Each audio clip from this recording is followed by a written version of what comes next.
묵상할 주제는 심판하시는 여호와 아도나이 하 쇼페트 The Lord the Judge 이런 주제입니다. 우리 주제를 나누기 전에 이번 주 암송할 성구 역대상 16장 11절 우리 함께 암송합니다. 여호와와 그 능력을 구할지어다. 그 얼굴을 항상 구할지어다. 아멘.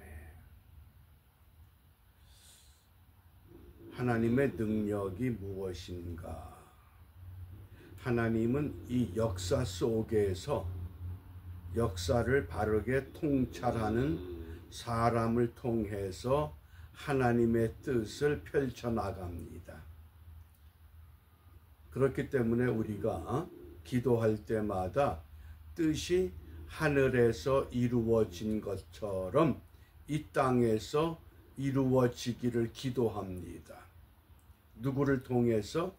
하나님의 뜻을 아는 하나님의 사람들에 의해서. 그래야만이 하나님의 능력을 우리가 분명히 깨닫고 그 일을 바르게 감당할 수 있는 줄 압니다. 오늘 이 묵상의 주제가 있는 사사기 11장 27절입니다. 내가 내게 죄를 짓지 아니하였거늘 내가 나를 쳐서 내게 악을 행하고자 하는도다. 원컨대 심판하시는 여호와는 오늘날 이스라엘 자손과 암몬 자손의 사이에 판결하시옵소서. 여기 심판한다, 판결한다. 이 히브리 단어가 사사라고 하는 뜻으로도 사용됩니다. 그런데 그 사사라고 하는 샤페트 이것이 분사형이 되면 쇼페트 이렇게 단어가 변형이 되면서 이 쇼페트가 성경에서는 재판장 이런 뜻으로 사용됩니다. 따라서 심판하시는 여호와, 사사가 되신 여호와, 재판하시는 여호와 이런 의미라고 하겠습니다. 이 배경을 우리가 잠깐 기억하시길 바랍니다. 사사 입다가 활동할 때 일어났던 사건입니다. 이 입다는 길르앗 사람과 어느 창기 사이에서 태어난 인물입니다.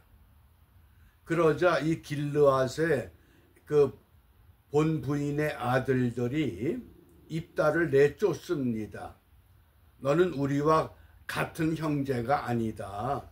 너는 다른 여자의 몸에서 태어났으니 아버지 분깃을 받을 자격이 없다고 입다를 내쫓아 버렸습니다. 그러자 이 입다가 돕이라고 하는 땅에 가서 거주할 때 많은 사람들이 이 입다를 따라다닙니다. 그러니까 세속적으로 말하면 힘을 가지고 있었습니다. 그런데 암몬 자손들이 이스라엘을 공격하고자 하니까 이 길르앗의 사람들, 이 이스라엘 장로들이 입다를 찾아옵니다. 우리를 좀 도와주십시오. 우리가 지금 암몬 왕에 의해서 무너지게 생겼습니다. 그러자 입다가 너희가 전에는 나를 내쫓았잖느냐. 이제 와서 나를 너희의 장관으로 모시겠다고 하느냐. 그러니까 이번 싸움에서 승리하면 우리가 장관으로 지도자로 모시겠습니다. 이렇게 하나님 앞에 약속을 합니다. 그래서 입다가 이 암몬 왕과 싸움을 이제 시작합니다. 암몬 이 왕은 입다에게 너희들이 거주하는 길르앗 땅을 내놓으라고 요구합니다. 그러자 입다는 이 땅은 우리가 300년 동안 지금 살고 있는 땅이고 너희들의 땅이 아니다. 그러면서 애굽에서 나와서 광야를 거쳐서 홍해를 거쳐서 우리가 이곳까지 지금 살고 있는데 너희들의 땅을 빼앗은 적이 없다. 우리가 너희들의 그 지역을 통과하고자 할 때 너희들이 허락하지 않았지 않느냐. 그래서 우리는 할 수 없이 광야길을 돌아서 여기까지 온 것이다. 과거의 역사를 정확하게 입다가 암몬 왕에게 깨우칩니다. 그래도 막무가내입니다. 결국 입다가 이 싸움에 승리하고 이스라엘의 사사로 인정을 받습니다. 우리가 오늘 이 본문에서 아주 중요한 교훈을 하나 찾아야 됩니다. 창기의 몸에서 태어났던 입다지만은 무엇을 알았다고 합니까? 이스라엘 역사를 꿰뚫고 있었습니다. 바꿔 말하면 우리는 한국 사람으로서 한국의 역사를 정확하게 알고 있는가? 어떻습니까? 우리가 한국의 역사를 바르게 이해하기 위해서는 이 1904년 사형 온도를 받고 이승만 이 청년이 한성 감옥에 갇혀 있을 때에 유명한 책을 썼습니다. 그것이 독립정신이라고 하는 책입니다. 이 독립정신에서 이승만이라고 하는 사람이 6가지를 주장합니다. 책의 내용이 그렇습니다. 첫째, 통상. 외국과 교류하는 것이 나라를 살리는 길이다. 두 번째, 신학문. 우리가 새로운 학문을 배워서 국가 발전에 활용해야 한다. 세 번째, 외교.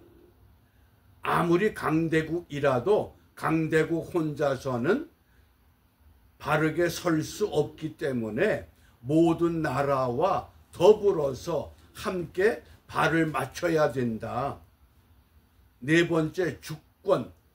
나라의 국기. 이 국기라고 하는 태극기, 이것은 주권의 상징이 된다. 그 다음에 다섯 번째, 도덕적 수준. 높은 도덕적 수준을 갖춘 사람들이 힘을 모아서 함께 행동해야 된다. 그리고 여섯 번째가 자유에 대한 책임입니다. 이 자유라고 하는 것은 목숨을 걸고 우리가 마땅히 지켜야 할 우리의 의무다. 그런데 이 당시 조선 왕조실록에 의하면 그 조선 땅의 인구의 그 분포도를 볼 때 40%가 노비입니다. 40%. 그리고 50%가 무지렁이라고 하는 상인들입니다. 겨우 10%가 양반인데 양반들조차도 올바른 정신을 갖지 못한, 그렇기 때문에 일본의 압제에 들어갈 수밖에 없는 비운의 역사의 그 흐름을 이 이승만은 한성 감옥에서 알게 된 겁니다. 어떻게 해서? 성경을 읽다가. 그래서 갈라디아서 5장 1절에 죄의 종이 되지 말아야 한다. 자유가 무엇인가? 이것을 터득하게 되면서 이 자유대한민국을 건국할 때에 4대 건국 정신을 분명히 밝혔습니다. 그 첫 번째가 자유민주주의, 두 번째가 자유시장경제, 그리고 세 번째가 기독교 입국론, 그리고 네 번째가 한미동맹이라고 하는 겁니다. 이 독립정신이라고 하는 이 책의 내용을 볼 때에 정말 나라의 지도자가 되고 정치가가 되기 위해서는 반드시 읽어야 할 책입니다.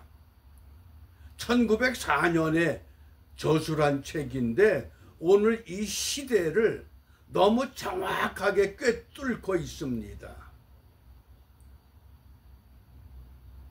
오늘의 우리 한국의 정치 현실을 보면 자기 대통령 후보로 어떤 사람이 가장 적합하냐, 이재명 그러면 이재명을 지지하는 사람이 37%입니다. 그 다음에 두 번째 김문수 장관 겨우 10몇 %입니다. 이 상태로 가면 과연 자유대한민국이라고 하는 이 나라의 존립이 가능하겠는가 하는 그런 굉장히 어려운 때입니다. 왜 그렇습니까?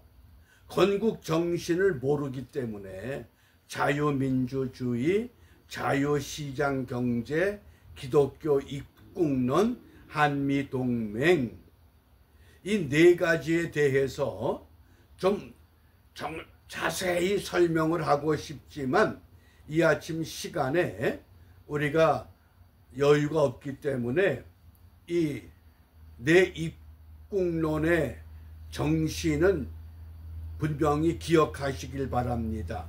자유민주주의, 그 다음에 자유시장경제, 기독교 입국론, 그리고 한미동맹. 이 한미동맹이 1953년 8월 8일 그 당시 경무대라고 하는 그 대통령 관저에서 변형태 외무부 장관과 델레스 미 국무장관이 조약을 체결합니다. 이때 이승만 대통령이 어떤 주장을 했느냐? 루스벨트 대통령은 우리 민족에게 한마디 상의도 없이 한반도를 일본에 내주었다. 이것이 첫째 배신이다. 38선을 그을 때도 이런 반구 없이 멋대로 소련과 합의한 것이 두 번째 배신이다. 이번에 우리가 결사적으로 휴전을 반대하는데도 일방적으로 밀어붙이니 당신들은 세 번째 배신을 하고 있다. 그러면서 덧붙이기를 기독교 국가 미국이 하나님의 말씀도 모르냐? 이러고 미국에게 압박을 가한 겁니다. 그래서 하는 수 없이 한미 상호 방위 조약이 체결된 겁니다. 탁월한 지도자 한 사람에 의해서 오늘까지 우리가 이 역사를 유지하고 있습니다. 그런데 근자에 일어나는 현상들을 볼 때 과연 자유민주주의, 자유대한민국이 계속 존재할 수 있겠는가? 심각한 상황입니다. 그래서 그 독립정신이라고 하는 마지막 부분에 좀 이 내용을 우리가 좀 함께 읽어보기를 원합니다. 지금 우리나라가 쓰러진 데서 일어나려고 하고 썩은 데서 싹이 나게 하려고 한다면 기독교를 근본으로 삼아야 한다.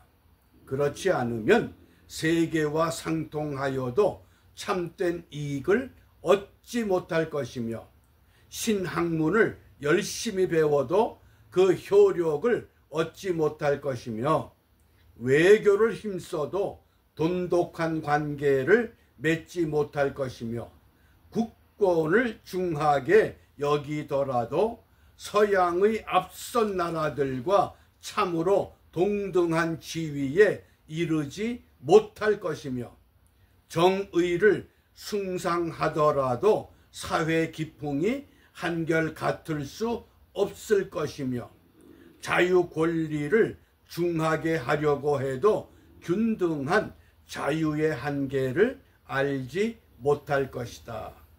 마땅히 우리는 기독교를 모든 일의 근원으로 삼아 각각 나의 몸을 잊어버리고 남을 위하여 일하는 사람이 되고 나라를 한 마음으로 받들어 영국, 미국 등 각국과 동등한 나라가 되도록 최선을 다해야 한다.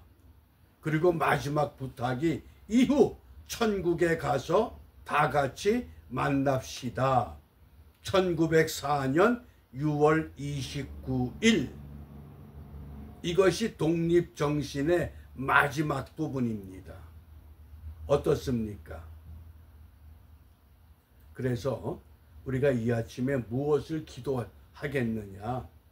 갈라디아서 5장 1절에 그리스도께서 우리로 자유케 하려고 자유를 주셨으니 그러므로 굳세게 서서 다시는 종의 멍에를 매지 말라. 우리가 예수 안에서 참 자유를 누리게 하옵소서. 오늘 이 시대의 교회와 성도들이 정말 주님 앞에 메어 달려 기도할 기도 제목입니다. 더불어서 이 자유를 누리기 위해서 말씀의 이 진수를 깨달아야 됩니다. 말씀의 흔적을 바르게 새겨야 합니다. 같은 성경을 읽는데 어떻게 좌파가 되고 어떻게 우파로 분열되느냐. 이게 너무나 이상한 겁니다. 왜? 말씀의 진수를 깨닫지 못하기 때문에. 이걸 깨닫게 될 때 우리가 이 땅에 불납치 교회를 바르게 세워가는 줄 압니다. 이런 시대적인 분명한 우리가 사명을 갖고 오늘도 믿음으로 전진하는 은혜의 하루가 펼쳐지시기를 바랍니다. 기도합니다.